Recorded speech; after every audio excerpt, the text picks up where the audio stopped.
Кыргызстандын медиа коомчулугу өкмөткө жана Бишкек комендатурасына кайрылып, өзгөчө абал учурунда жалпыга маалымдоо каражаттарынын ишин жөнгө салуу жолун сунуш кылышты. Премьер-министр Мухамбеткалый Абылгазиевке жана Борбор калаанын коменданты Алмазбек Орозалиевке жолдонгон кайрылууда бүгүнкү күндө республикалык штаб жөнөткөн жана брифингтерде айтылган маалыматтын көбү жараксыз болуп, журналисттердин суроолору жоопсуз калып жаткандыгы айтылат.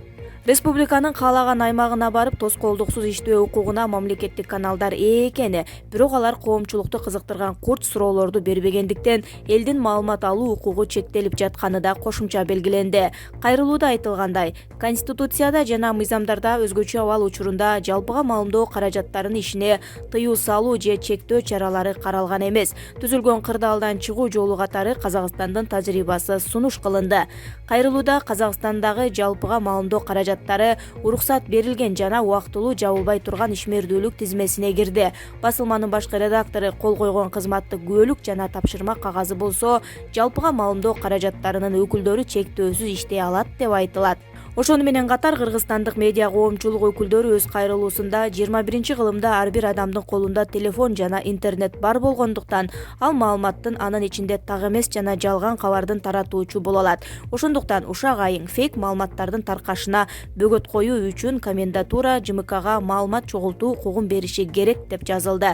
Кыргызстанда коронавируска байланыштуу киргизилген өзгөчө абал убагында журналисттердин көчөгө чыгып иштешине уруксат берилбей турганын 30-мартта Ички иштер министринин орун басары Бишкектин коменданты Алмазбек Орозалиев билдирген. Анын айтымында мындай чектөөгө соңку абал боюнча жүргүзүлгөн талдоо себеп болгон. Кыргызстанда коронавирустун очогу болгон жерлерде иштеген медицина кызматкерлерине 8-апрелден тартып кошумча акча төлөнө баштады. Бул тууралуу Саламаттыкты сактоо министрлиги кабарлады. Мекеменин маалыматына караганда, март айы үчүн алгач Чүй жана Ош областарынын 141 медицина кызматкерине жалпысынан 1,4 миллион сомдук кошумча акы которулду. Министрлик белгилегендей, алардын айлык акысы сакталат. Бул акча кошумча колдоо катары берилет. Доктурларга 46 000 сомго чейин, ортоңку медициналык персоналга 41 000 сомго чейин, тейлөө жагында иштегендерге 38 000 сомго, ал эми нөөмөт боюнча иштегендерге 29 000 сомго чейин төлөнүп берилет. Вирус башталганы Кыргызстанда Саламаттыкты сактоо министрлигине элден акча чогултула баштаган. Атайын комиссия ал эсептен доктурларга кошумча маяна катары 38 миллион сом бөлгөн. Кыргызстанда 9-апрелге карата жаңы коронавирус дагы 10 адамда аныкталды. Бул тууралуу Саламаттыкты сактоо министринин орун басары Мадамин Каратаев билдирди. Жаңы вирус аныкталгандардын бирөө Бишкекте, бирөө Аксы районунда, бирөө Ноокатта, 3-өө Ош шаарында, 4-өө Сузакта. Каратаевдин айтымында жаңы катталгандардын арасында Ош шаарынан жана Аксы районунан 2 медицина кызматкери бар. Ошентип бул илдетке чалдыккан доктурлардын саны 34кө жетти. 9-апрелге карата Кыргызстанда COVID-19 жуккандардын жалпы саны 280 болду. Алардын 4-өө каза болгон. Милиция Пакистандан келген даватчыга иш козголду. Бул тууралуу Нарын областтык ички иштер башкармалыгынын басма сөз катчысы Кундуз Эсенгулова билдирди. Анын айтымында Нарында алгачкы болуп коронавирус табылган. Пакистандан даваттан келген киши тиешелүү чектөөлөрдү бузуп, санитардык эрежелерди сактабай жаткандыктан чара көрүү зарылдыгы келип чыккан. Иш жазык кодексинин 280-беренеси менен сотко чейинки өндүрүшкө алынды. Ал киши учурда изоляцияда болгондугуна байланыштуу тергөө иштери ал сакайгандан кийин башталат. Учурда кошумча маалымат топтош үчүн иликтөө жүрүп жатат. Нарын милициясынын маалыматына ылайык, бул жаран Пакистанга даватка 2019 жылдын ноябрь айында кетип, Кыргызстанга 15-мартта кайтып келген. 30-мартта андан коронавирус илдети табылган. Аны менен байланышта болгон үй бүлө мүчөлөрүнөн, тактап айтканда аялы менен уул келининен да вирус илдети аныкталган. Буга чейин ал жаран интернетте эч кандай ооруга чалдыкпаганын, дарыламдан баш тартып жатканын жана үй бүлөсү дары ичкенден кийин ден соолугу начарлаганын айтып берип жаткан видео тараган. Бишкекте санитардык эпидемиологиялык көзөмөл борборунун 4 кызматкеринен коронавирус табылды. Бул тууралуу 9-апрелде Саламаттыкты сактоо министринин орун басары Мадамин Каратаев билдирди. Анын айтымында мекеменин 6 кызматкери обсервацияда жатат, калган контактта болгондордун баарынын анализи текшерилип, оору тастыкталбагандыктан алар ишин улантууда. Туркия менен Дубайда 600дөн ашык кыргызстандык мекенине келе албай турат. 20 марттан бүгүнкү күнгө чейин чартердик рейстер аркылуу чет өлкөдөн 4769 кыргызстандык мекенине алынып келди. Учурда Туркияда 360, Дубайда 300 кыргыз жараны келе албай жатат. Бул тууралуу биринчи вице-премьер-министр Кубатбек Боронов кабарлады.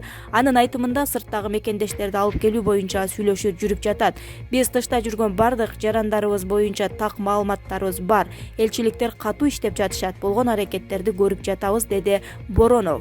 Ушул күндөрү Орусиядагы жүздөгөн кыргызстандыктар мекенине кайта албай турушат. Тепловизор адамдын дене табын эмнеге туура эмес көрсөтөт? Каратаевдин жообу. Үй температурасына ылайыкталган тепловизорлор суук жерден дене тапты бир аз туура эмес көрсөтүп коюшу мүмкүн. Бул тууралуу Саламаттыкты сактоо министринин орун басары Мадемин Каратаев брифинг учурунда билдирди. Маалымат жыйынында модератор Каратаевка социалдык тармактарда тепловизор адамдын дене табын туура эмес көрсөтөрү талкууланып жатканын айтып, себебин сураган. Бул орчундуу маселе. Тепловизорлор бөлмөнүн температурасына ылайыкталган. Ал суук температурада бир аз так көрсөтпөй калган маселелер болду. Кечээ Кытайдын элчиси тарабынан гуманитардык жардам катары бизге тепловизорлор келди. Аппараттын сезгичтиги жогору экендигин көрдүк. Аларды тыштагы тепловизорлорго алмаштырабыз, деди министрликтин өкүлү. Саламаттыкты сактоо министринин орун басары кызматынан бошотулду. Саламаттыкты сактоо министринин орун басары Төлө Исаков ден соолугуна байланыштуу өз каалоосу менен кызматынан кетти. Бул тууралуу ал өзү Акпресс агенттигине билдирди. Арыз жаздым, кечээ премьер-министр кол койду. Келечекте мага сунушталган бардык кызматта иштеп, тажрыйбам менен бөлүшүүгө даярмын, деди ал. Анын ордуна жаңы орун басарды дайындоо бүгүнкү күнгө пландаштырылганы айтылууда. Жакында эле Алтынай Өмүрбекова менен Космосбек Чолпонбаев ээлеген кызматтарынан бошотулган эле. Мындай кадрдык өзгөрүүлөр өлкөгө өзгөчө абал режими жарыяланган убакта болуп жатат. Төлө Исаков ушул жылдын январь айында кызматка дайындалган болчу.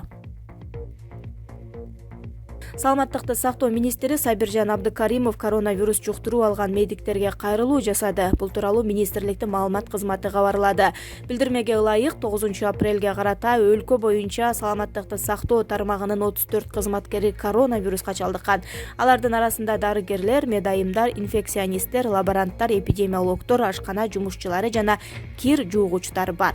Коронавирус медицина кызматкерлерине жукканы өтө аянычтуу жана өкүнүчтүү. Кесиптештери дүрбөлөңгө түшпөй, дарыгерлердин бардык сунуштамаларын так сактоого чакырам. Сиздерге эртерээк сакайып кетүүгө көмөктөшүү үчүн биз бардык күч аракетибизди жумшайбыз, деди министр.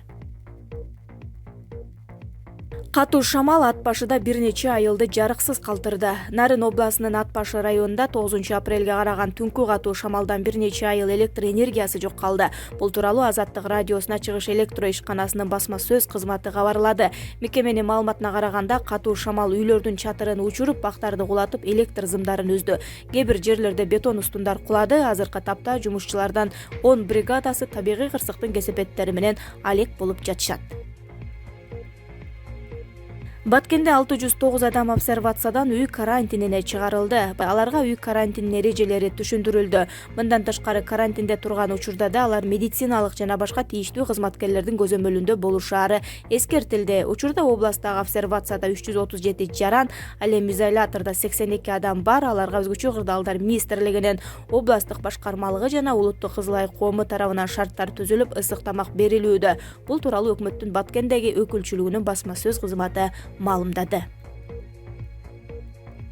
Фермерлерге жазгы талаа иштерин жүргүзүү үчүн тийиштүү көмөктөр көрсөтүлөт. Бул туурасында Кыргыз Республикасынын биринчи вице-премьер-министри Кубатбек Боронов республикалык ыкчам штабтын жыйынынын жүрүшүндө билдирди. Анын айтымында жергиликтүү бийлик органдары аталган маселеге көңүл буруусу тийиш. Дыйкандардын айыл чарба техникасынын кыймыл аракетине кыйынчылыктар жаралбашы керек. Айрым айылдарда орнотулган посттор жазгы талаа иштерин жүргүзүүгө тоскоолдук түзбөшү керек. Бул маселени иретке келтирүү зарыл, деди Кубатбек Боронов. Ал тийиштүү кызматтар көчөлөрдү дезинфекциялоо боюнча ишин күчтөндүрүүсү зарыл экендигин белгиледи. Анын айтымында Бишкек шаарындагы борбордуу көчөлөр гана эмес, чет жакалардагы жаңы конуштар жана кичи райондордо тазаланууга тийиш. Жыш отурукташкан райондорго өзгөчө көңүл буруу зарыл. Бардык областтарда дезинфекциялык иштердин сапаттуу ишке ашырылышын камсыздоо керек. Дагы бир ирет белгилеп кетем, коронавирусту дарылоо жана анын жайылып кетишине жол бербөө процессине тартылган бардык медициналык кызматкерлер толук көлөмдө коргонуучу костюмдар жана жеке коргонуу каражаттары менен камсыз болушу зарыл. Алыскы райондордогу бир дагы врач тийиштүү коргонуучу формасыз калбашы зарыл. Өкмөт саламаттыкты сактоо министрлигинин алдына катуу талаптарды коюуда, ушул татаал кырдаалда иштеп жаткан медициналык жана башка тармактын адистеринин коопсуздугу өзгөчө көзөмөлдө турат, деди биринчи вице-премьер-министр. Ошондой эле ал жарандардын коопсуздугу мамлекет жана өлкө жетекчилиги үчүн артыкчылыктуу маселелерден болуп санааларын баса белгиледи. Эртең 10 апрелде Кыргызстандын аймагында аба ырайы төмөндөп үшүк жүрөт. Бул тууралуу өзгөчө кырдаалдар министрлигинен билдиришти. Маалыматка караганда аба ырайынын температурасы чүйдө -3,5, Таласта -5,7, Ош, Жалал Абад, Баткен областтарында 0 жана -2 градуска жетет. 11 апрелде дагы түнкүсүн Талас, Ысык көл областтарынын дыйканчылык аймактарында 2-4 градус суук болуп үшүк жүрүшү күтүлөт. Мындай абал өрүктүн гүлдөгөн жана гүлдөп гүлү түшкөн бүчүрлөрүнө, данектүү мөмө бактарынын эрте сортторуна коркунуч алып келет.